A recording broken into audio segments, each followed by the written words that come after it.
Subscribe to our channel, press the bell icon and never miss an update from Latestly.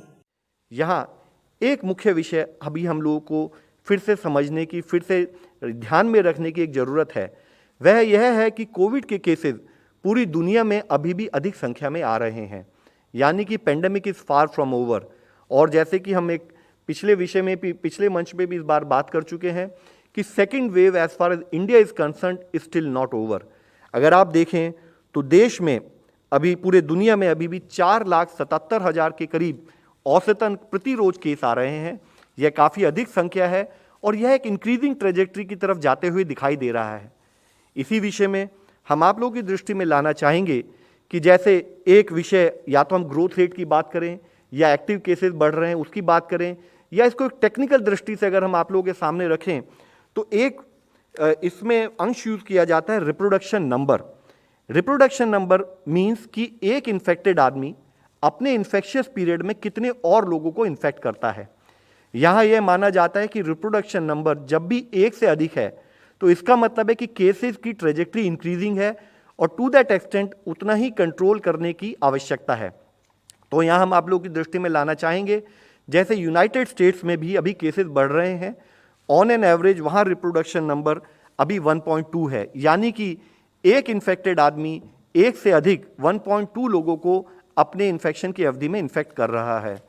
Canada में भी यह number बढ़कर 1.2 के करीब है, ऑस्ट्रेलिया में यह 1.2 है, और इंडिया में जहां कुछ दिनों पहले करीब 0.88 रिप्रोडक्टिव रेट हम नोट कर रहे थे, उसमें हमने पिछले कुछ दिनों में कुछ लिमिटेड टेरिटरीज में हमने इसमें वृद्धि नोट की है।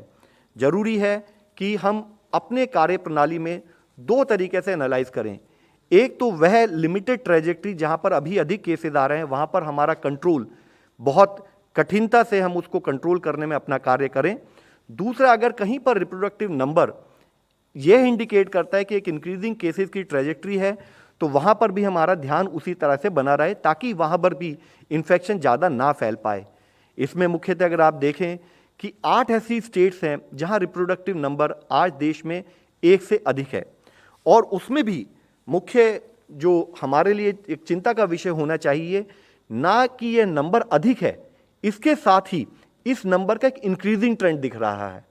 हमने इस विषय में कई बार इस विषय में चर्चा की है कि जरूरी है, हमें ध्यान रखना है कि वायरस नहीं थका या हम नहीं थक सकते।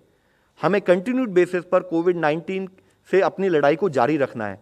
तो जरूरी है कि यह स्टेट जहां पर, जैसे मुख्यतः हिमाचल प्रदेश में रिप्रोडक्टिव नंबर 1.4 के करीब है, जम्मू कश्मीर में 1.4 है, लक्षद्वीप में 1.3 है, और इसी तरह बाकी स्टेट्स में जहां पर रिप्रोडक्टिव नंबर 1 के करीब है, वह स्टेबल या डिक्रीजिंग ट्रेंड अगर दिखा रहा है, तो इसको एनालाइज करते हुए जो भी कार्य कोविड-19 के मैनेजमेंट के संबंध में करना है, हम स्टेट के साथ मिलकर उस पर कार्य करते रहें।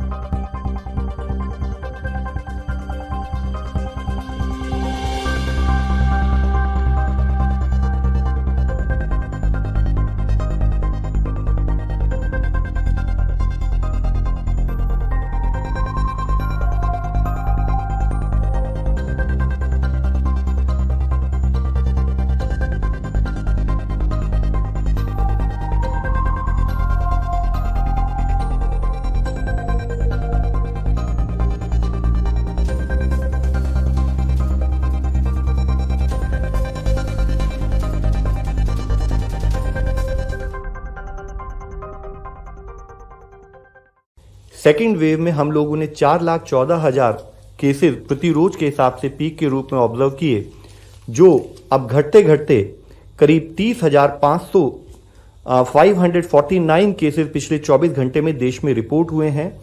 यहां हम एक और ट्रेंड नोट कर रहे हैं कि जो केसेस अभी रिपोर्ट हो रहे हैं देश में, वह लिमिटेड ट्रेजेक्ट्री, लिमिटेड एरियाज से आ रहे हैं। तो जैसे जो टोटल केसेस अगर हम पिछले एक हफ्ते के भी देखें तो हम पाते हैं कि around 49.85% of the total cases last week में वह केरला से रिपोर्ट हुए हैं। और इसके साथ ही हम यह देखें, अगर एक पॉजिटिव दृष्टि के रूप में देखें कि जो केसेस की ट्रेजेक्ट्री है वह अब लिमिटेड एरिया में रह गई है। जैसे वीक एंडिंग 1 जून में 279 डिस्ट्रिक्ट्स ऐसे थे जहां पर 100 से अधिक केसेस आते थे। 1 जुलाई तक आते आते ऐसे 107 डिस्ट्रिक्ट रह गए थे और अब यह संख्या घटकर ओनली 57 डिस्ट्रिक्ट रह गई है। तो यानी कि 222 जिलों में केसेस में कमी नोट की गई है।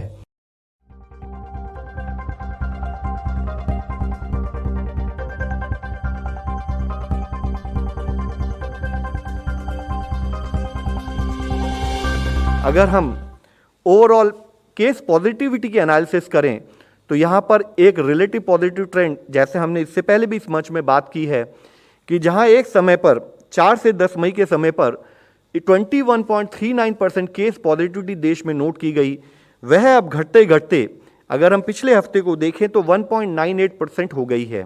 यानी कि यह ट्रेंड अभी भी कंटिन्यूड नेशनल लेवल पर है और वीकली पॉजिटिविटी 2% से कम अब हम 3 महीने बाद देश में नोट कर रहे हैं। लेकिन जहां एक स्थाई पर ओवरऑल देश में हम वीकली पॉजिटिविटी में काफ़ी कमी नोट कर रहे हैं, वहीं there are limited areas, limited districts जहां पर अभी भी अधिक केस पॉजिटिविटी नोट की जा रही है, जिसमें ऐसे 44 जिले हैं देश में जहां 10% से अधिक केस पॉजिटिविटी है। केरला के विषय में हम बात कर चुके हैं। उसके साथ ही अगर हम देखें तो मणिपुर, मिजोरम, नागालैंड, अरुणाचल प्रदेश, मेघालय और सिक्किम, इन स्टेट्स में भी काफ़ी अधिक संख्या में जिले हैं जहां पर 10% से अधिक केस पॉजिटिविटी पाई जा रही है।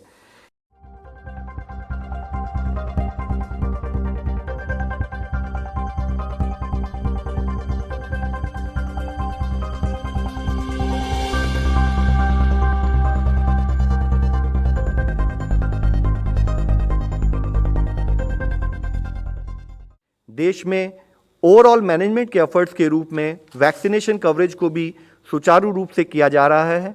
अब तक टोटल 47.85 करोड़ डोजेज देश में दी जा चुकी हैं, जिसमें अगर हम फर्स्ट डोज कवरेज देखें तो 37.26 करोड़ डोजेज फर्स्ट डोजेज में दी जा चुकी हैं and 10.59 crore doses second dose के रूप में दी जा चुकी हैं। इसमें जैसे कि हमने इससे पहले भी इस मंच पर कई बार बात की है कि ओवरऑल फोकस यह रहा है कि कैसे हम अपने वैक्सीनेशन डोजेस के एडमिनिस्ट्रेशन को बढ़ाएं। तो हम आपको बताना चाहेंगे, जहां मई में ओवरऑल देश में 6.1 करोड़ डोजेस दी गई, जून में बढ़कर वह 11.96 करोड़ डोजेस हुई और जुलाई में टोटल 13.45 करोड़ डोजेस देश में दी गई हैं। और इसी को अगर हम एक एवरेज वैक्सीनेशन रेट के रूप में देखें तो हम पाते हैं कि अराउंड 19.6 लाख डोजेस जहां प्रति रोज हमने मई मंथ में देश में दी गई, उसको बढ़ते बढ़ते 39.8 लाख इन जून और अब वह बढ़कर जुलाई में 43.41 लाख डोजेस प्रति रोज के औसत से दी गई हैं। यानी कि जो प्रगति जिस स्पीड से हम कार्य कर रहे थे उसको more than double in the month of May to June July हमने नोट किया है।